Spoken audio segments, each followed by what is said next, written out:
માનુકા પોલીસે ગાંજા સાથે એક શખ્સને પકડ્યો। નારણપર ગામે ભારાપર રોડ પરથી સ્કૂટીમાં ગાંજો લઈ જતા શખ્સને પોલીસે ઝડપી પાડ્યો છે।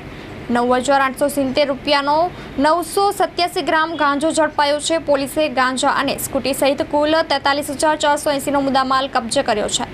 પોલીસે આરોપી વિરુદ્ધ NDPS હેઠળ ગુનો નોંધી આગળની તપાસ હાથ ધરી છે।